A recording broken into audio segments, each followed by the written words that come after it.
Hello everyone, I'm Keen47, aka Wolfkeen, and welcome to another edition of a Wolf's Word Special. Xbox One.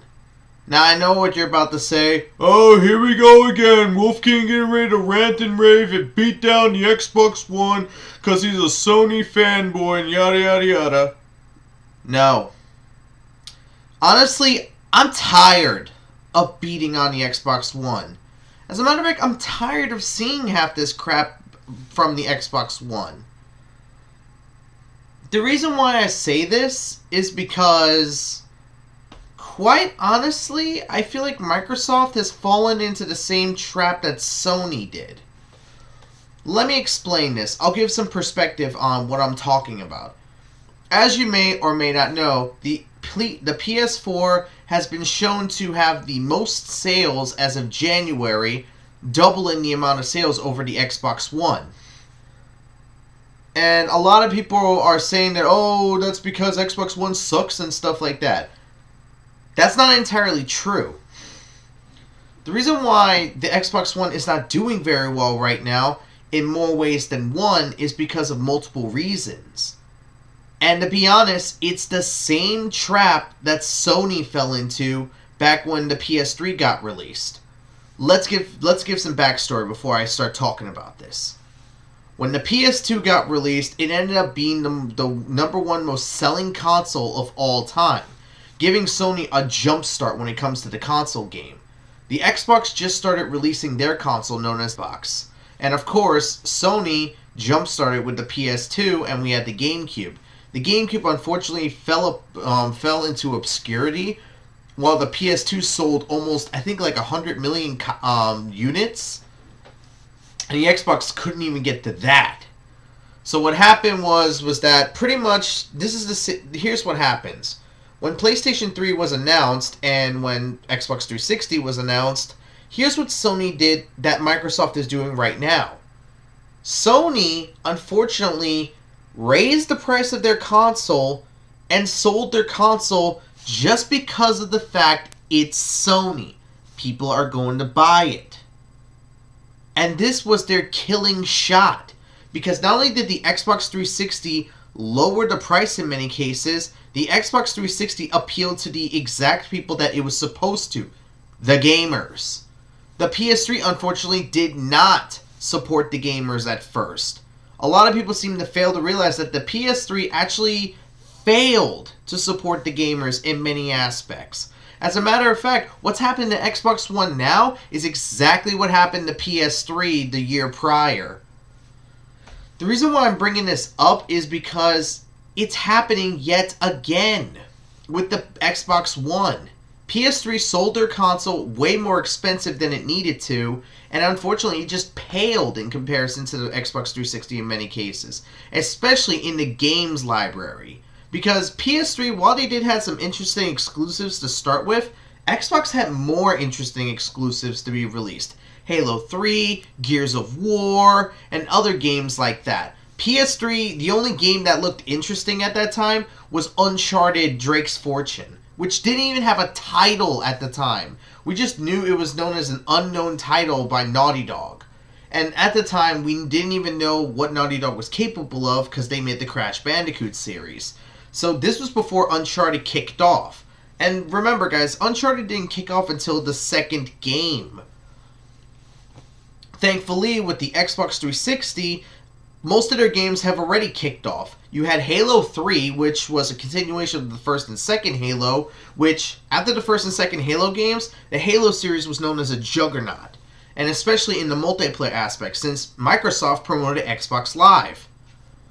So what happened is that not only then they released Gears of War, which ended up becoming another killer app in many cases, for its story and its multiplayer. The thing is that Microsoft was gamer-friendly. Sony, on the other hand, was not very gamer-friendly in many cases. At least when the PS3 360 came out. Now we move on to the Xbox One and the PS4, and now it's the complete role reversal if you really think about it. Now Microsoft is trying to sell their console more expensive than normal just because of the fact it's Microsoft. Because really think about it. What does Microsoft have to offer with this console that Sony offers. I mean, they're running the same amount of specs in most cases, but it's been proven in more ways than one that the PlayStation 4 has more powerful equipment than the Xbox One. And it's been proven through resolution changes, through graphical comparisons, and other stuff like that. While the PS3 was more powerful than the Xbox 360, it failed because of it trying to sell it more it trying to sell the console more expensive than normal and trying to sell it on the basis that it's Sony, people will buy it. That's exactly what happened with Microsoft right now. They're selling their console on the sheer fact of it being a Microsoft console, thinking that all of their Microsoft supporters, all their Microsoft fanboys are going to go out and buy this console on day one. When in reality, half of them freaking turned tail and went to Sony because of what Microsoft was going for. Unfortunately, this is what's happening. When a company does really well, they lose gamer focus. And I think a lot of people realize, and I think a lot of people can agree with me on this one, that the thing is that when a console does well, like really well, they start to lose focus on what made them special. Like, this has happened with multiple consoles, not just Sony and Microsoft. A great example of this is Atari. Atari was another console company that, when they sold the Atari 2600 and it did so well, they tried to release the 4800, which unfortunately fell into obscurity and failed badly. And the thing was, it was overpriced, the controller was faulty, and most of the games weren't even that interesting. So, of course, it was the 5200, I believe. And then we had the Atari 7800, which did really well. It was an improvement over the 5200 in many cases. And we had the 7800 where Atari improved themselves. This is what I'm trying to say. The focus of this A Wolf's Word is gamer focus. The problem is that when a company does well with their console, they lose their focus and unfortunately fall into a trap. That's what they do to themselves, and many companies are guilty of this trope. If you don't believe me, it's happened. You have Atari, who did well with the 2600 and lost the focus when it came to the 5200, but then regained their focus with the 7800. But then they all of a sudden lost it again after Nintendo started coming in. Nintendo is actually guilty of this in some cases. Nintendo has done very well with their consoles up to this point. You have the NES, which was very well focused towards gamers. You had the Super NES, which was amazing for its time. You had the N64, again, another amazing console. You have the GameCube, which I consider an underrated console. And now we have the Wii U. While I understand the idea of the gimmicks, I really feel like they're kind of losing their way in some cases. But the one thing that I can give Nintendo is that they haven't lost their gamer focus as of yet. Which is a good thing. This is the thing. Nintendo's one of the few companies who have retained their gamer focus, unlike other companies. Which is a good thing. The thing is, once you lose your gamer focus, you lose the audience that you've been building up. It's like me, for instance. I do gameplay channels, and I do gameplay on my channel, and I do vlogs. What would happen if I all of a sudden started doing toy reviews and stuff like that? I would lose my gamer fan base. Even though I don't have one. But you get the point. If I started doing something different, I would lose my old fan base because of me switching my idea, thus causing me to take a substantial hit in views as well as followers. When you lose your focus, you lose supporters. And this is what's happened to both Sony and Microsoft. Luckily, Sony was able to recover themselves with the PS4. I don't know how Microsoft is going to recover themselves with the Xbox One. All I gotta say is this. To all those people beating on the Xbox One and stuff like that, to all those people beating on these consoles, the reason why the Xbox One is doing so badly right now, the main reason they're doing so badly is not because of the lack of graphics, because I don't care about graphics. Graphics cannot make or break a game. That's what you people need to realize. Graphics don't make or break a game. You can have the worst graphics possible and the game will still be good. Example, Deadly Premonition. Graphics don't make or break a game. Games, yes, they do make the console, but they're not the freaking killing blow. If you make good games, they'll be fine. And hell, exclusives help you out. I mean, look at the Uncharted series on the PlayStation. Look at the Gears of War franchise on Microsoft. Look at the Mario series on Nintendo. It's these first-party games that keep these consoles afloat. The reason why Xbox is doing so bad right now, the reason why Microsoft is doing so bad right now, is because they lost their gamer focus. Microsoft, if you're watching this video, representatives of Microsoft, anyone who's a Microsoft fanboy or supporter, you have to agree with me on this. They've lost their gamer focus. When you lose your gamer focus, you lose the viewership that you had. And unfortunately, that's what Microsoft did. As a matter of fact, they killed off most of their gamer focus when they started talking about nothing but TV in one of their Microsoft conferences. This is why Sony, the PlayStation 4, is doing so well right now. They recovered themselves. They regained their gamer focus. Which is why Microsoft is doing so bad right now. So I'm going to say this, guys. When you talk about the Xbox One and stuff like that, don't talk about comparison. Don't try to say, oh, it fails because of the graphics. Oh, it fails because it's not as powerful as this. Oh, it's this. Oh, it's that. No. The reason why Xbox One is doing so badly right now is because of its lack of gamer focus. Let me remind you all, the Xbox One is a game console.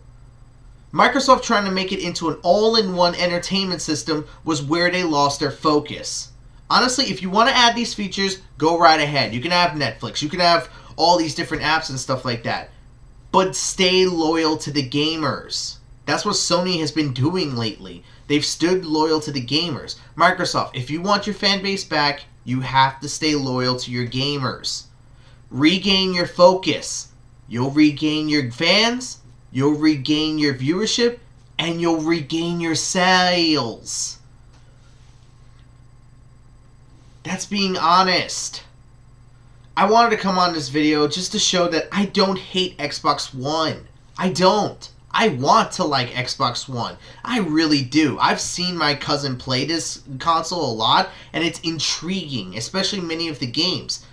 But the problem is that it doesn't appeal to someone like me. I'm a hardcore gamer. I don't care for entertainment stuff and other stuff like that. If this was a hardcore gaming console, I would get this in a heartbeat. But unfortunately, because it lost its gamer focus, I can't make that safe bet that it's going to play well at the end of the day. With the PS3, you didn't know if buying the console was a good idea. So now, with the Xbox One, you don't even know if buying it is a good idea. Because you don't know if the games in the long run will be worth it. So overall, what I'm saying right now is companies need to retain what makes them important. What's their focus? They need to focus on what is their main goal instead of trying to come up with sub-goals and secondary objectives and all this other kind of stuff. Appeal to your main audience first, add on later. That's what you're supposed to do, guys. Appeal to your main audience first, add on later. Because once you've gotten your main audience satiated, then you can start adding on the good stuff. Like, okay, the console's doing well. Let's add Netflix. Let's add Hulu. Let's add Vimeo. Let's add all these different kinds of apps, and let's make sure we give them support for it. You'll reel in more and more people to want to buy your console. So honestly, that's all I really have to say. All I gotta say is that game companies need to retain their main focus. And this goes to all companies, not just gaming consoles. All companies need to retain their focus. They lose their focus, they lose their main fan base, and they lose what makes them, basically. So not much else for me to say about this, guys. I just wanted to come on this camera and just talk about this subject because, to be honest, I'm done harping on Xbox One. Unless the problem is extremely, extremely bad that I need to come on camera to talk about an Xbox One problem, I'm not going to be beating on this console anymore. If it's about graphics, I'm not going to beat on it. If it's about certain games, I'm not going to beat on it. I'm done with the Xbox One. I'm done beating that console. I don't want to do it anymore. Honestly. Because I don't want to make it out that I hate this console with a passion, because I don't. It has its positives. Same thing with the PS4. Both consoles have positives and negatives. So honestly, I'm done beating the Xbox One, unless the problem is insane. So until next time, guys, I'm Keen947, aka Wolfkeen, and this has been another edition of a Wolf's Word Special. So until next time, take care.